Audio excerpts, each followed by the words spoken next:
The Newsday continues here on One News Now Business. I'm Diego Castro. Here are the biggest stories on the economic and corporate fronts. The Bangko Sentral keeps benchmark rates steady for a third straight meeting on Thursday. The Monetary Board left its overnight reverse repurchase rate unchanged at 6.25%. Interest rates on the overnight deposit and lending facilities were maintained at 5.75% and 6.75% respectively. BSP Governor Remolona reports that the current rates have no impact on the economy so far. However, Remolona says the central bank is, quote, ready to tighten if necessary as it keeps a close eye on inflation. The Monetary Board deemed it appropriate to maintain monetary policy settings to allow a moderation of inflation even as authorities continue to assess the emerging risks to inflation outlook. The Bangko Sentral also tweaked its inflation forecast for the year to 5.6%. That's up from the previous 5.5% projection. BSP Governor Eli Remolona says the balance of risks to inflation outlook remains skewed to the upside.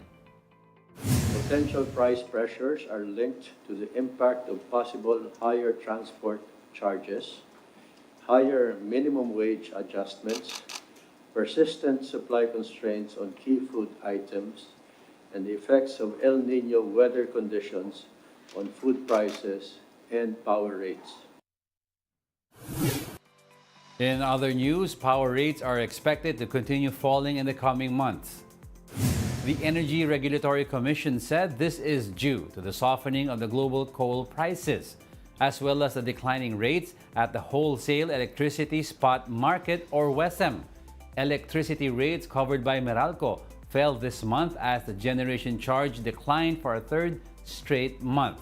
The Energy Department said it is also not expecting to have a shortfall in power reserves in the Luzon grid for the rest of the year.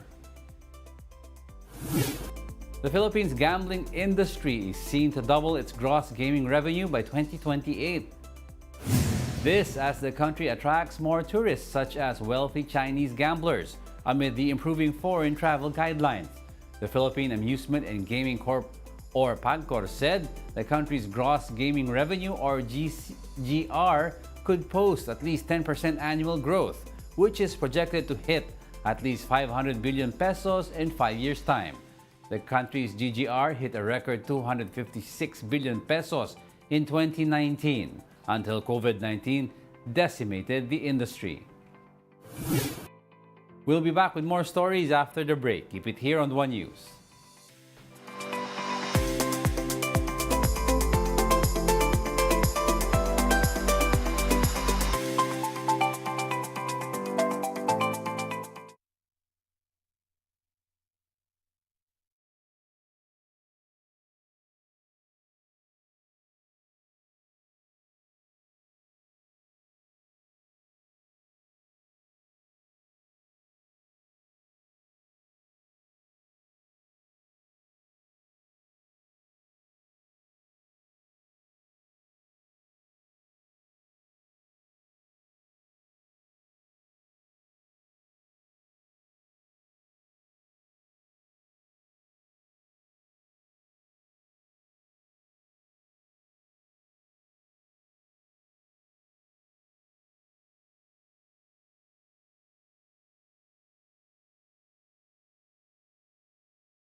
You're still watching One News Now. I'm Diego Castro.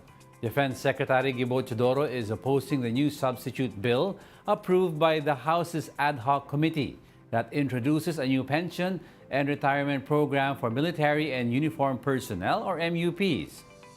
Teodoro notes that imposing mandatory pension contributions on MUPs without a transition phase will, quote, definitely have an impact on our soldiers. In particular, Teodoro says he does not agree to the proposed blanket mandatory contributions for military personnel, especially those who have completed 20 years of active service. The Defense Secretary notes that if the proposed measure is enacted into law, it will affect the take-home pay and retirement benefits of MUPs. Teodoro argues that President Marcos wants a carefully transitioned introduction of any pension reform plan. He adds that the non-diminution or not lowering the retirement benefits of uniformed personnel is the least the government can do to recognize their sacrifices for the country. Finance Secretary Ben Jokno earlier said failure to reform the military pension system would likely turn the country's credit rating to junk, as it will continue to eat a huge chunk of the national budget. Jokno says if the Philippines rating is downgraded to a BB plus or lower because of this, it would be harder for the government to borrow and finance the national budget. The Bureau of Fisheries and Aquatic Resources defends the government's decision to import fish, citing a possible shortage. According to the Bureau, fish supplies are expected to hit 770,000 metric tons in the last quarter. That's way below the actual demand that is at over 800,000 metric tons.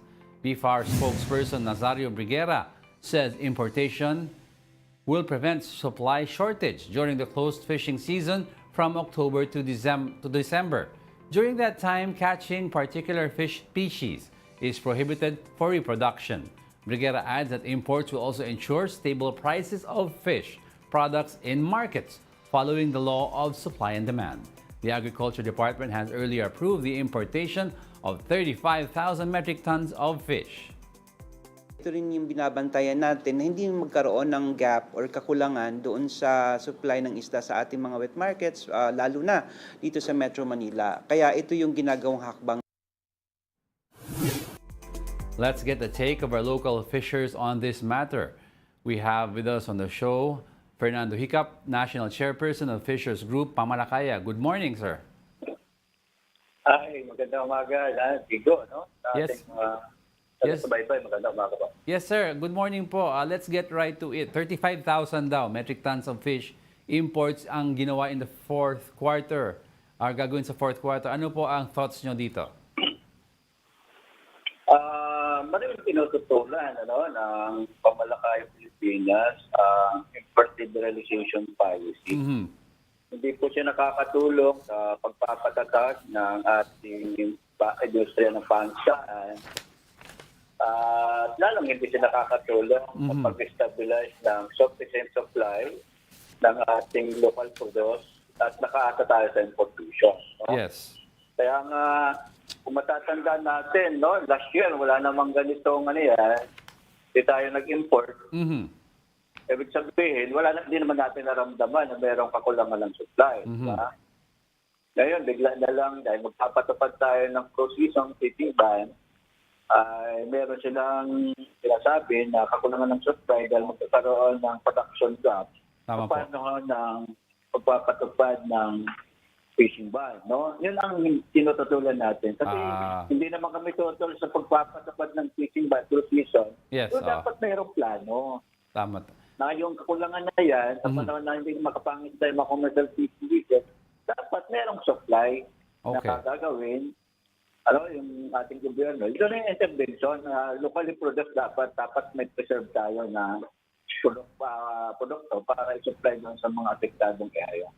Pero Sir Fernando, ang importation daw, ang coverage nito, frozen round scad, big eye scad, mackerel, bonito at moonfish. Ano po ang thoughts nyo dito? Okay po sa inyo yung ito lang ang coverage ng importation? Hindi po total tayo. Marami tayong isda. Marami tayong klaseng isda. Ang lang naman nila, parang stipulation, no? Doon sa kanilang estimate na magpapatupad ng isang fishing ban sa loob ng 3 buwan. Kaya yung 3 buwan, di makapangisda, parang kinumpute nila yung mawawala na huli. Ang dapat hindi import. Diba? Hindi dapat import yung pagkukunan. Dapat locally produce natin. Natin kunin. Na isa-supply natin doon sa lugar kung saan meron fishing ban. Kamusta naman po ang production lately? Yung impact ba ng El Nino tsaka mga ibang typhoon nararamdaman na po sa ground? Actually, before pa yung typhoon, napakarami na po ng impact talaga na hindi makapangisda yung mga mangisda natin. Nandiyan yung epekto ng oil spill sa Mindoro, itong bagyong nagdaan, at yung Abaga, talagang makapangisda yung mga mangisda. At ang pinakamalala, itong Manila Bay. Mhm. Yung Manila Bay natin, sa dredging and reclamation, Opo. mga 90% ng total na production natin sa Manila Bay ang nawala. Ano pong isda ang nakukuha sa Manila Bay? Ay, marami po. Yung actually, itong sinasabi nilang import ng mga isda, nakukuha rin natin dyan Yung mackerel, yung big eye, Mhm. no? Ah, Marami pang klaseng isda tayo nahuhuli dati dyan. Pero ngayon ay halos wala na. ano po ang measures na pwede gawin ng gobyerno para isuportahan po yung fisheries sector natin during the closed fishing season? Ang dapat gawin, before yung pagpapatupad natin ng close season, Mhm. dapat meron tayong reserbang produkto. Mhm. Alam naman natin na kung ilang tonelada yung mawawala sa panahon ng close season, Opo. para pag nagpatupad tayo ng close season, ito supply natin Mhm. para hindi tayo aasa sa importation. Okay. Well, thank you po for your insights. Unfortunately, that's all the time we have. Thank you again for joining us, Sir Fernando Hicap, National Chairperson of Fishers Group, Pamalakaya. And those are the top business stories of the hour. I'm Jago Castro. Join us again at 2 p.m. We are One News. The FIBA World Cup starts on August 24. Support Gilas. Support Team Pilipinas. Watch, buy tickets to the biggest sports event of the year.